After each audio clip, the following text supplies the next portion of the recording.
वो राज जिसे 5000 साल से कोई भी समझ नहीं सका। 2024 में एक ऑस्ट्रेलियन साइंटिस्ट ने एक पत्थर के ऊपर टेस्ट किया। रिजल्ट देखकर तो वो 1 मिनट तक चुप हो गया। फिर उसके बाद उसने दोबारा वही टेस्ट किया और फिर एक बार और रिजल्ट बार बार सेम ही आया। वो पत्थर जो स्टोनहेंज के बिल्कुल सेंटर में रखा हुआ है वो इंग्लैंड से नहीं बल्कि वो स्कॉटलैंड से लाया गया था। और हैरानगी इस बात की थी कि 5000 साल पहले जब कोई इंजन भी नहीं हुआ करता था तो ये पत्थर आखिर वहां से लाए कैसे गए। इंग्लैंड से स्कॉटलैंड की दूरी तकरीबन 750 किलोमीटर है। इस रिसर्च के बाद 3 सवाल उठते हैं। पहला सवाल, ये आखिर कैसे बनाया गया और किसने बनाया। दूसरा सवाल, ये आखिर बनाया क्यों गया। और तीसरा सवाल, यहाँ जो हकीकत में होता था आखिर उसके पीछे वजह क्या थी। ये एक ऐसी कहानी है जिसके अंदर पावर, रिलीजन, मैनिपुलेशन सब कुछ शामिल है और यहाँ तक के मौत भी। हेलो दोस्तों, पहले सब ये मानते थे कि ये स्टोनहेंज के पत्थर लोकल ही हैं, थोड़ी दूर से ही लाए होंगे। साल 1900 में जब पहली बार सीरियस स्टडी किया गया तो पता चला कि ये अजम्पशन बिल्कुल गलत है। स्टोनहेंज में बेसिकली 2 तरह के पत्थर हैं। सार्सन स्टोन्स जो आपको बड़े बड़े पत्थर नजर आते हैं इमेजेस में, ब्राइटन यूनिवर्सिटी ने कंफर्म किया ये पत्थर वेस्ट वुड से हैं, जो इस लोकेशन से सिर्फ और सिर्फ 25 किलोमीटर दूर है। लेकिन दूसरे पत्थर ब्लू स्टोन्स जो कि इनर सर्कल बनाते हैं, इनकी स्टोरी ज्यादा इंटरेस्टिंग है। जब इनिशियली रिसर्च की गई तो पता चला कि ये पत्थर वेल से आए गए हैं। ये बात इसलिए भी हजम हो गई कि पूरे यूरोप में जितने भी मॉन्यूमेंट्स बनाए गए उनके पत्थरों को लोकली जमा किया गया और वहीं पर मॉन्यूमेंट बना दिया गया। लेकिन फिर भी 150 माइल एक ठीक ठाक फासला रखते हैं। लोगों को ये बात फिर भी हजम हो गई कि इंसान ने जोर लगाया और किसी तरीके से पत्थर खींचकर 150 माइल दूर से यहाँ पर लेकर आए रहे। लेकिन 2024 में एक ऐसी डिस्कवरी हुई कि जिसने सब कुछ बदल दिया। जो लोग गीजा ऑफ पिरामिड को डिस्कवर कर रहे थे उनको भी इंग्लैंड स्टोनहेंज आना पड़ा। पूरी दुनिया की नजर अब स्टोनहेंज पे आ गई थी और टूरिज्म बढ़ने लगा। दुनिया भर से लोग सिर्फ और सिर्फ स्टोनहेंज को देखने आने लगे। और अगर आप भी स्टोनहेंज जाना चाहते हैं तो 12 अप्रैल 2026 को ग्लोबल टूर लेक स्टोनहेंज का 1 डे टूर करवा रहे हैं। इस टूर में सिर्फ और सिर्फ स्टोनहेंज ही नहीं बल्कि आपको एवॉन रिवर भी दिखाया जाएगा, साथ में बाथ सिटी भी लेके जाया जाएगा। और मेरा ये प्रोमो कोड यूज करने से आपको 10 पाउंड का डिस्काउंट भी मिलेगा। आपने दिए गए नंबर पर DAN10 लिखकर मैसेज करना है और ग्लोबल टूर लिंक की टीम आपसे खुद राब्ता करेगी। तो वापस आते हैं अपने टॉपिक पर। कर्टिन यूनिवर्सिटी ऑस्ट्रेलिया के PhD स्टूडेंट एंथनी क्लार्क ने स्टोनहेंज के सेंटर में रखे हुए पत्थर के ऊपर टेस्ट किया।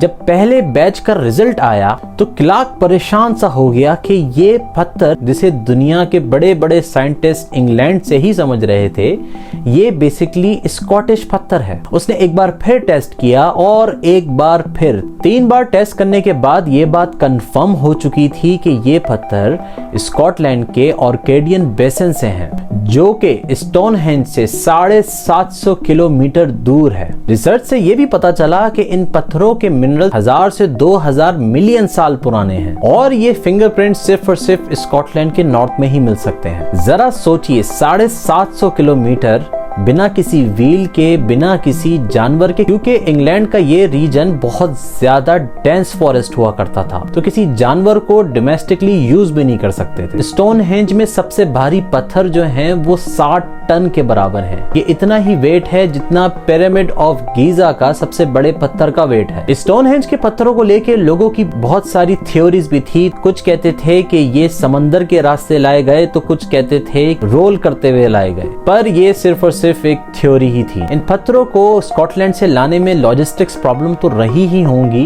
पर आखिर सवाल ये था कि स्कॉटलैंड से ही इन पत्थरों को लाया क्यों गया। इस सवाल का जवाब भी साइंटिस्ट को कुछ टाइम बाद एक रिसर्च के थ्रू पता चला। यूनिवर्सिटी ऑफ सेल्फर्ड ने रिसर्च करी, स्टोनहेंज का एक छोटा सा मॉडल बनाया और बाद में इसका नाम उन्होंने मिनी हेंज भी रख दिया और फिर इसका अकूस्टिक एनालाइज किया। एनालाइज करने के वक्त उन्हें पता चला कि जो लोग भी इस सर्कल के अंदर खड़े हैं उनको तो आवाज बिल्कुल क्लियर सुनाई देती है, पर जो इस सर्कल के बाहर खड़े हैं उनको जरा भी आवाज नहीं आती। इस सर्कल में एक वक्त में टोटल 50 लोग आ सकते थे। मतलब ये हुआ कि ये एक क्लोज चैम्बर था, एक सीक्रेट रूम था। अब हम आते हैं सबसे ज्यादा इंपॉर्टेंट सवाल पर कि आखिर ये बनाया क्यों गया। बहुत सारे लोग सोचते हैं कि इसका कोई मकसद ही नहीं था, पर ये गलत है। अगर हम बात एविडेंस की करें, हर साल 21 जून को सूरज एक स्पेसिफिक पत्थर के ऊपर से निकलता है, जिस पत्थर का नाम है हील स्टोन। ये सूरज की रोशनी एग्जैक्टली उसी के ऊपर से निकलती है और ये रोशनी उस हील स्टोन से होते हुए ऑल्टर स्टोन्स पे पड़ती है। ये कोई कोइंसिडेंस नहीं। यकीनन जिन लोगों ने स्टोनहेंज बनाया था उनको एस्ट्रोनॉमिकल कैलकुलेशंस आती थी और ये बात हो रही है 5000 साल पहले की। रिसर्चर्स ने ये भी डिस्कवर किया कि स्टोनहेंज एक सोलर कैलेंडर की तरह काम करता था, जिसमें 365.25 दिन हुआ करते थे। मतलब कि ये लोग एस्ट्रोनॉमी भी बहुत अच्छी तरीके से जानते थे, वो भी एडवांस लेवल पर। यूनिवर्सिटी कॉलेज लंदन के आर्कियोलॉजिस्ट माइकल पार्कर पियर्सन की ये रिसर्च है कि स्टोनहेंज एक पॉलिटिकल स्ट्रक्चर भी था। ये उस वक्त बनाया गया स्पेसिफिकली जब नेदरलैंड और जर्मनी से लोग इंग्लैंड आ रहे थे। ये बात बड़ी इंटरेस्टिंग है। जिस तरह से आज दुनिया में बुर्ज खलीफा, वर्ल्ड ट्रेड सेंटर और मलेशिया में ट्विन टावर एक सिंबल है, उसी तरीके से इंग्लैंड में ये उस वक्त का स्टोनहेंज एक पॉलिटिकल स्ट्रक्चर था। इस स्ट्रक्चर का मतलब था पावर, क्योंकि आज भी लोग अपनी पावर दिखाने के लिए इतने बड़े स्ट्रक्चर बनाते हैं। सोचिए, एक ऐसा स्ट्रक्चर जो एस्ट्रोनॉमी ट्रैक करता था, सीक्रेट रिचुअल्स होल्ड करता था और इतनी दूर से पत्थर लाने की इकोनॉमिक पावर दिखाता था। स्टोनहेंज कोई साल या 2 साल में नहीं बन गया, बल्कि इसको सेंचुरीज लगी बनाने में। अब इस इन्वेस्टिगेशन का सबसे डार्क हिस्सा आ जाता है। 1923 में जब आर्कियोलॉजिस्ट विलियम वहां की रिसर्च कर रहा था तो उसे खोदते खोदते इंसानों के क्रेमेटेड रिमेन्स मिले। जब फुल एक्सकेवेशन और मॉडर्न डीएनए एनालिसिस हुआ तो पिक्चर कुछ क्लियर हुई। पहली बात, स्टोनहेंज के अंदर और आसपास टोटल 56 बड़े खड्डे हैं। इन्हें ऑब्रे होल्स कहते हैं, एक परफेक्ट सर्कल में, और इन्हीं में जलाए गए इंसानों के रिमेन्स मिले। दूसरी बात, डीएनए एनालिसिस से पता चला कि ये कोई आम लोग नहीं थे, ये बल्कि एलीट ग्रुप था, शायद एक रूलिंग फैमिली, जो 5000 सालों तक यहाँ पर दफन होते रहे, जनरेशन आफ्टर जनरेशन। और तीसरी बात, ये लोग मरने के बाद पहले जलाते थे और बाद में दफन भी कर देते थे। अब एक थ्योरी है जो माइक पार्कर ने दी थी, जो मुझे भी पर्सनली सबसे ज्यादा कन्विंसिंग लगी। स्टोनहेंज से तकरीबन 1 माइल दूर एक स्ट्रक्चर था जिसे डरिंगटन्स वॉल्स कहते हैं, जो कि एक लकड़ी का स्ट्रक्चर था। इन लोगों का बिलीफ था कि लकड़ी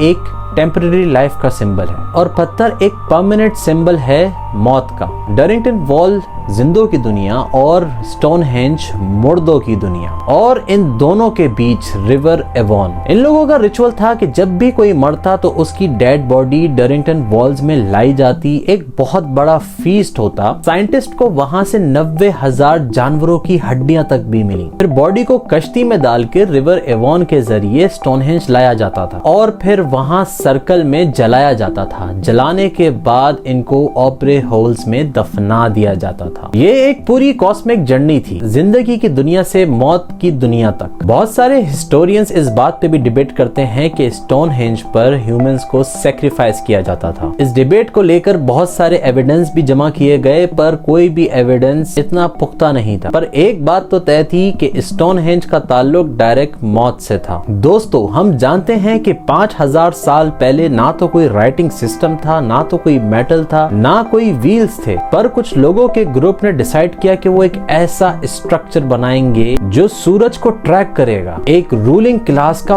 पावर सेंटर होगा, एक सीक्रेट रिचुअल स्पेस होगा जहां अंदर की बात बाहर नहीं जा सकती। साइंटिस्ट का मानना है कि स्टोनहेंज को 1500 साल लग गए थे बनाने में। ये सिर्फ और सिर्फ इंजीनियरिंग ही नहीं बल्कि पूरी सोशियोलॉजी है, रिलीजन है और पावर भी। जब रिसर्चर एंथनी क्लार्क ने, जिन्होंने ऑल्टर स्टोन का स्कॉटिश ओरिजिन डिस्कवर किया था, वो अपनी टीम के साथ पहली बार स्टोनहेंज आए, जब वो उस स्टोनहेंज के सामने खड़े हुए तो उन्हें एक अलग सा एहसास हुआ।